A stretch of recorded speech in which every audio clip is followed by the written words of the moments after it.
Good morning student. आज के video में अपन सॉलिड स्टेट चैप्टर में ठोसों का चुंबकीय गुण, मैग्नेटिक प्रॉपर्टीज ऑफ सॉलिड, इससे पहले वीडियो में भी ये मैंने डिस्कस किए थे कि ठोस जो पदार्थ है वो चुंबकीय गुणों के आधार पर 5 प्रकार से वर्गीकृत करते हैं: अनुचुंबकीय, प्रतिचुंबकीय, लो चुंबकीय, प्रतिलो और लघु लो, paramagnetic, diamagnetic, ferromagnetic, anti ferro and ferrimagnetic. जिसमें से 4 को तो मैंने इससे पहले वीडियो में डिस्कस कर दिए थे। एक बार मैं वापस इसको रिवाइज करवा देता हूं। अनुचुंबकीय का मतलब वे ठोस पदार्थ जो चुंबकीय क्षेत्र की उपस्थिति में दुर्बल आकर्षण को दर्शाते हैं। इसके अंदर यदि चुंबकीय क्षेत्र हटा दिया जाए तो इसमें चुंबकत्व का गुण है वो समाप्त हो जाता है। इससे अस्थायी चुंबक बनाए जाते हैं। इसके अंदर वे धातु आयन या यौगिक लेने हैं जिसमें अयुग्मित इलेक्ट्रॉन उपस्थित होते हैं, तो वे अनुचुंबकीय प्रकृति को दर्शाते हैं। और प्रतिचुंबकीय का मतलब ये ठोस जो पदार्थ है वो चुंबकीय क्षेत्र की उपस्थिति में प्रतिकर्षण को दर्शाते हैं। और इसमें अयुग्मित इलेक्ट्रॉन नहीं होते, सभी इलेक्ट्रॉन युग्मित होते हैं, जिससे एक दूसरे के विपरीत चक्रण में होने के कारण चुंबकीय आघूर्ण को समाप्त कर देते हैं। लो चुंबकीय जो है ये पदार्थ चुंबकीय क्षेत्र की उपस्थिति में प्रबल आकर्षण दर्शाते हैं। ये भी आकर्षण दर्शाएंगे, ये भी आकर्षण है। यहाँ आकर्षण दुर्बल होता है, यहाँ आकर्षण प्रबल होता है। मतलब चुंबकीय क्षेत्र हटा दिया जाए तो भी चुंबकत्व का गुण जो है वो बना रहता है इसके अंदर। उसके अलावा इसमें इन तीनों में डोमेन का याद रखना कि ठोस अवस्था में लो चुंबकीय पदार्थ के अंदर धातु आयन जो हैं वो छोटे छोटे खंड में समूह बनाते, उनको डोमेन कहा जाता है। डोमेन का विन्यास याद रखना कि लो चुंबकीय के अंदर चुंबकीय क्षेत्र की उपस्थिति में सभी डोमेन एक ही दिशा में व्यवस्थित होते हैं। सभी डोमेन एक ही दिशा में व्यवस्थित होते हैं, इसलिए चुंबकीय आघूर्ण का मान अधिक होता है। इसके एग्जाम्पल जैसे आयरन, कोबाल्ट, निकल, गैडोलिनियम, उसके अलावा क्रोमियम ऑक्साइड CrO2 का उपयोग कैसेट की टैप बनाने में, ये भी अपन ने पहले वीडियो में डिस्कस किया था। प्रति लो चुंबकीय ये जो पदार्थ हैं इनकी संरचना लो चुंबकीय के समान ही है, लेकिन इसमें भी अयुग्मित इलेक्ट्रॉन है, लेकिन चुंबकीय क्षेत्र की उपस्थिति में जो डोमेन विन्यास है वो डोमेन एक दूसरे के विपरीत दिशा में होते हैं। एक दूसरे के विपरीत दिशा में होने से चुंबकीय आघूर्ण को निरस्त कर देते हैं। चुंबकीय आघूर्ण का मान 0 हो जाता है। एग्जाम्पल जैसे मैग्नीज के ऑक्साइड थे, MnO manganese trioxide, manganese dioxide, iron oxide, chromium oxide, V2O3, vanadium trioxide वगैरह। अब इसको देखना, लघु लो चुंबकीय, फेरीमैग्नेटिक, तो ये 4 जो है इससे पहले वीडियो में डिस्कस किए हुए डिटेल में। अब आगे देखना, इसके अंदर फेरीमैग्नेटिक लघु लो चुंबकीय, इसको फेरो चुंबकीय कहा जाता है, इसको फेरी चुंबकीय कहा जाता है। ध्यान रखना, ये जो ठोस पदार्थ है वो चुंबकीय क्षेत्र की उपस्थिति में इनकी संरचना लो चुंबकीय के समान ही होती है। इसमें भी अयुग्मित इलेक्ट्रॉन उपस्थित होते हैं। डोमेन का विन्यास वेरी इंपॉर्टेंट है कि चुंबकीय क्षेत्र की उपस्थिति में फेरीमैग्नेटिक के अंदर जो डोमेन का विन्यास है वो एक दूसरे के विपरीत असमान रूप से होता है। जैसे ये 2 ऊपर की तरफ दर्शा रहे तो एक नीचे, जैसे 2 ऊपर एक नीचे, एक नीचे 2 ऊपर, इस टाइप से। तो डोमेन जो है एक दूसरे के विपरीत है लेकिन असमान रूप से है, इसलिए चुंबकीय आघूर्ण को ये समाप्त नहीं कर पाते, कोई न कोई मान थोड़ा इसका बना रहता है। और एग्जाम्पल याद रखना इसके, फेरी चुंबकीय के अंदर Fe3O4 जिसे मैग्नेटाइट कहते हैं, मैग्नेटाइट। उसके अलावा फेराइट याद रखना, फेराइट का सामान्य सूत्र पूछते, M2 प्लस Fe2O4 2 माइनस, जहाँ M का मतलब धातु आयन है, द्विसंयोजी, कॉपर है, मैग्नीशियम है, जिंक है। जैसे MgFe2O4 मैग्नीशियम फेराइट, जैसे ZnFe2O4 zinc ferrite, copper ferrite. तो ये जो है वो फेरी चुंबकीय ठोस पदार्थ है। तो इन तीनों में से कोई भी आए तो डोमेन विन्यास याद रखना और एग्जाम्पल याद रखना है ही। उसके अलावा जो चुंबकीय गुण हैं वो ताप पर भी निर्भर करते हैं कि इसके अंदर फेरोमैग्नेटिक, एंटी फेरोमैग्नेटिक और फेरी मैग्नेटिक, यदि इसमें ताप बढ़ाया जाए तो ये पैरामैग्नेटिक हो जाते हैं, ये अनुचुंबकीय हो जाते हैं। जैसे Fe3O4 मैग्नेटाइट, Fe3O4 मैग्नेटाइट जो है ये फेरी मैग्नेटिक है, ये 850 केल्विन ताप पर अनुचुंबकीय हो जाता है, पैरामैग्नेटिक हो जाता है। ताप बढ़ाने पर ये चेंज क्यों होते हैं? क्योंकि इसके अंदर जैसे ताप बढ़ाते हैं तो इलेक्ट्रॉन की जो व्यवस्था है चक्रण वो अव्यवस्थित हो जाते हैं। ये अव्यवस्थित होने के कारण ये ताप बढ़ाने पर इसमें चेंज हो जाते हैं। इसी प्रकार जैसे V2O3 है, वेनेडियम ट्राई ऑक्साइड, ये जो है वेनेडियम ट्राई ऑक्साइड,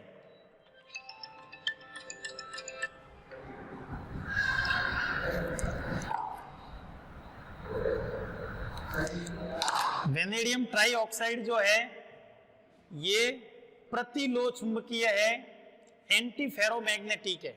इसी टाइप से जैसे CrO2 क्रोमियम डाइऑक्साइड जो फेरोमैग्नेटिक है, ये 395 केल्विन ताप पर पैरामैग्नेटिक हो जाते हैं। तो इस प्रकार से ये चुंबकीय गुण जो इन ठोस पदार्थों के ताप पर भी निर्भर करते हैं। उसके बाद में लास्ट टॉपिक जो है वो पायरो इलेक्ट्रोसिटी का एक छोटा सा टॉपिक है, पायरो इलेक्ट्रोसिटी, उसको समझना।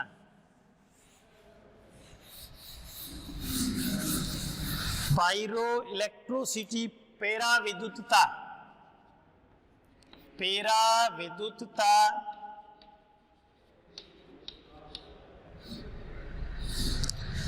पायरो इलेक्ट्रोसिटी,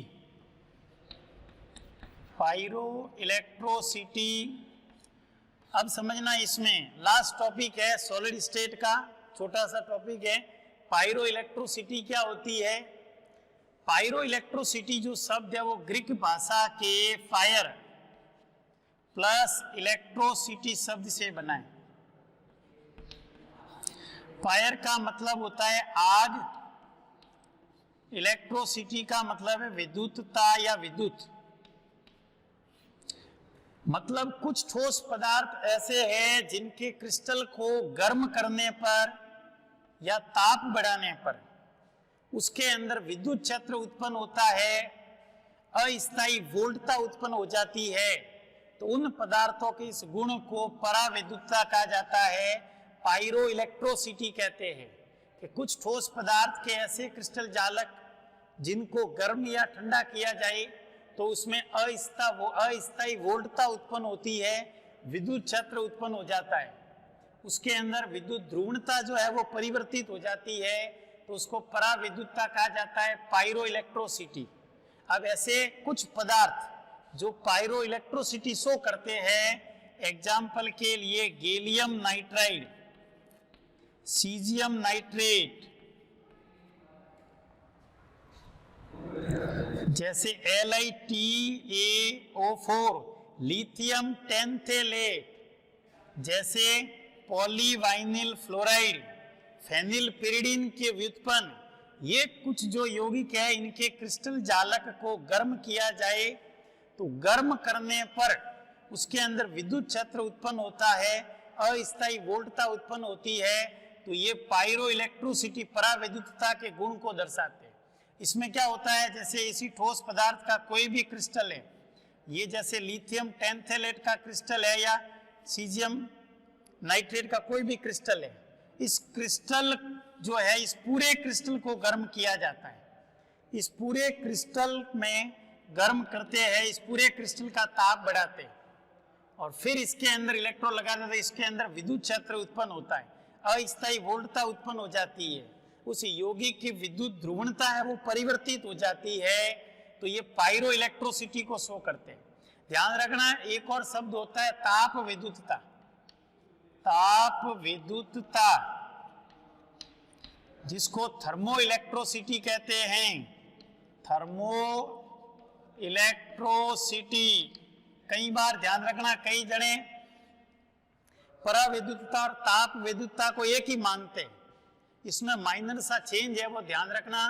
ताप विद्युतता में क्या करते हैं कि जो भी ठोस पदार्थ है, कि ये ठोस पदार्थ का क्रिस्टल जालक है, उसके किसी एक भाग को ही गर्म किया जाता है, एक भाग को ठंडा रखा जाता है।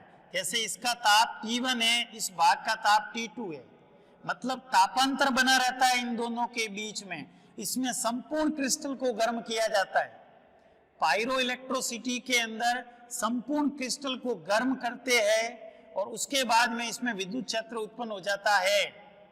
जबकि ताप विद्युतता में क्या करते हैं, किसी एक भाग को ही गर्म करते हैं, एक भाग को गर्म करते, एक भाग को ठंडा ही रखते, जिससे इनके बीच में तापांतर बना रहता है।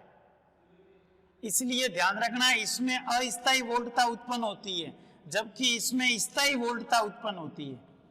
इसके अंदर स्थायी वोल्टता उत्पन्न होती है। तो ध्यान रखना, पराविद्युतता और ताप विद्युतता में माइनर सा चेंज है। दोनों में गर्म करते हैं या ताप बढ़ाने पर विद्युत क्षेत्र उत्पन्न होता है, उस पदार्थ की विद्युत ध्रुवणता परिवर्तित हो जाती है। लेकिन चेंज क्या है, पराविद्युतता के अंदर ठोस पदार्थ के संपूर्ण क्रिस्टल को गर्म किया जाता है, जबकि ताप विद्युतता में संपूर्ण क्रिस्टल को गर्म नहीं करते, उसके किसी एक भाग को गर्म करते, एक भाग को ठंडा ही रखते, जिससे इनके बीच में तापांतर बना रहता है। फिर इसमें यहाँ पर जो विद्युत क्षेत्र उत्पन्न होता है, जिससे स्थायी वोल्टता उत्पन्न होती है, और जैसे अपन इसका ताप कम करते हैं तो ठंडा होते समय ये वोल्टता कम होती जाती है। इसी प्रकार एक और इसमें आता है दाब विद्युतता, पीजो इलेक्ट्रोसिटी। कई बार इसमें भी ध्यान रखना, बुक में डिटेल में नहीं दिया, केवल एक शब्द दिया है, पीजो इलेक्ट्रोसिटी, दाब विद्युतता। दाब विद्युतता जिसको पीजो इलेक्ट्रोसिटी कहा जाता है, दाब विद्युतता, जिसको अंग्रेजी में कहते हैं पीजो इलेक्ट्रोसिटी, पीजो इलेक्ट्रोसिटी। इसके नाम में ही है, जैसे इसमें फायर प्लस इलेक्ट्रोसिटी प्लस में पीजो प्लस इलेक्ट्रोसिटी। इसके अंदर क्या करते हैं कि जो ठोस पदार्थ है उसके क्रिस्टल जालक पे यांत्रिक बल लगाते हैं या दाब बढ़ाते हैं, कोई मैकेनिकल फोर्स लगाते हैं, या प्रेशर बढ़ाने पर उसमें विद्युत ध्रुवणता परिवर्तित हो जाती है और विद्युत क्षेत्र उत्पन्न होता है, तो उसको दाब विद्युतता कहा जाता है। जैसे एग्जाम्पल के तौर पर पोटेशियम डाइहाइड्रोजन फॉस्फेट जो है, इसके क्रिस्टल पर यांत्रिक बल लगाया जाए या दाब बढ़ाए तो विद्युत क्षेत्र उत्पन्न हो जाता है। इसी प्रकार जैसे sodium potassium tartrate, sodium potassium tartrate जिसको रोसेल लवण भी कहते हैं, रोसेल लवण। तो ये जो है, इसके अंदर ये जो ठोस पदार्थ है, इनके क्रिस्टल जालक पे यांत्रिक बल लगाओ, दाब बढ़ाते हैं, तब उसमें विद्युत क्षेत्र उत्पन्न होता है, तो इसको कहते हैं दाब विद्युतता, पीजो इलेक्ट्रोसिटी। और ये जो है पराविद्युतता, पायरो इलेक्ट्रोसिटी, कि ये जो ठोस पदार्थ है इसमें जो क्रिस्टल जालक है उसको गर्म करते, इसमें संपूर्ण क्रिस्टल को गर्म करते, तो संपूर्ण क्रिस्टल को गर्म करने पर उस पदार्थ की विद्युत ध्रुवणता परिवर्तित हो जाती है और अस्थायी वोल्टता उत्पन्न होती है। इसका कारण क्या है कि जैसे गर्म करते हो तो आयन जो है ये गति करने लग जाते हैं, आयन्स का फ्लो होता है, आयन है वो गति करने के कारण इसके अंदर विद्युत क्षेत्र उत्पन्न हो जाता है। तो इसमें ताप बढ़ा रहे हो, गर्म कर रहे हो, उसके द्वारा विद्युत क्षेत्र उत्पन्न होता है, तो पायरो इलेक्ट्रोसिटी है।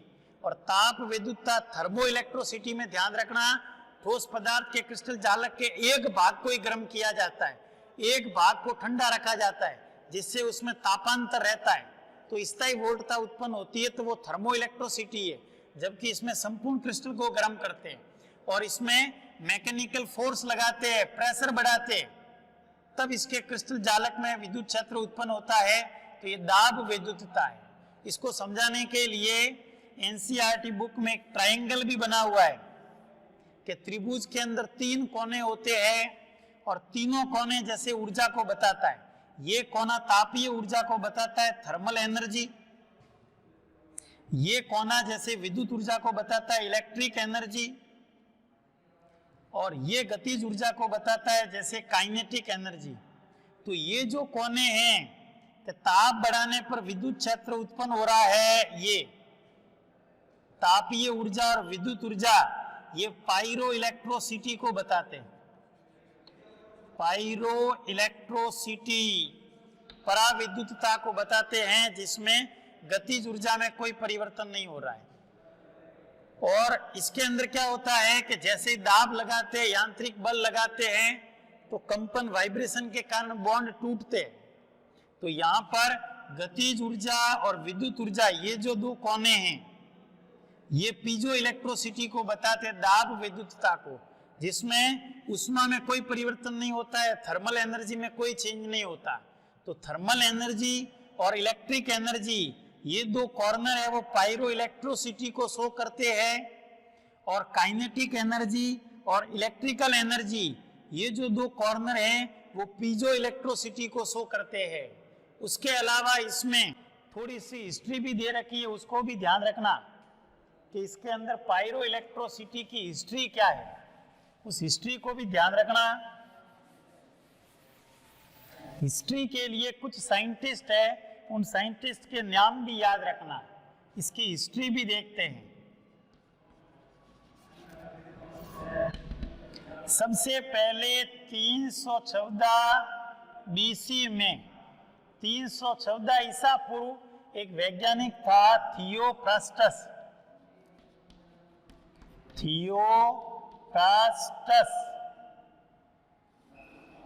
थियोफ्रास्टस जब वैज्ञानिक था, इसने कहा था कि लिंगरीन जो है,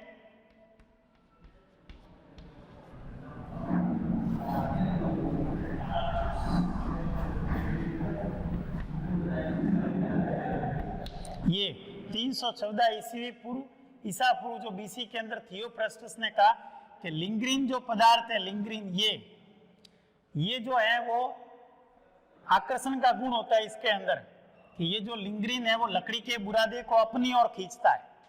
उसके बाद में 1707 के अंदर वैज्ञानिक आता है जॉन जॉर्ज स्मिथ।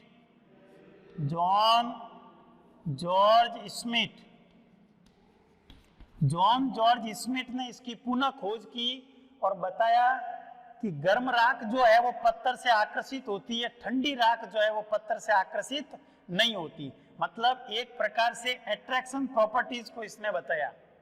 उसके बाद में 1747 के अंदर वैज्ञानिक आता है लिनेउस। उस लिनेउस ने कहा कि यह जो घटना है वो एक विद्युतीय घटना है और जो पत्थर है वो एक विद्युतीय पत्थर है। उसके बाद में 1824 के अंदर वैज्ञानिक है सर डेविड ब्रेवेस्टर। ये वैज्ञानिक है जिसने आधुनिक पायरो इलेक्ट्रोसिटी शब्द दिया। तो ध्यान रखना, इसमें एग्जाम में इस वैज्ञानिक का पूछा जाता है कि आधुनिक परावैद्युतता के बारे में किसने बताया। तो 1824 में वैज्ञानिक था सर डेविड ब्रेवेस्टर, जिसने परावैद्युतता पायरो इलेक्ट्रोसिटी के बारे में बताया था। ध्यान रखना इन सभी के बारे में एक बार थोड़ा, कि थियोफ्रास्टस, जॉन जॉर्ज स्मिथ और लिनेउस ने। तो यहाँ पर इसमें सर डेविड ब्रेवेस्टर था जिसने आधुनिक पायरो इलेक्ट्रोसिटी के बारे में बताया था। ठीक है, तो ये अपने इस सॉलिड स्टेट जो चैप्टर है वो कंप्लीट हो जाता है। नेक्स्ट वीडियो में अपन सेकेंड चैप्टर सॉल्यूशन को स्टार्ट करेंगे। Thank you.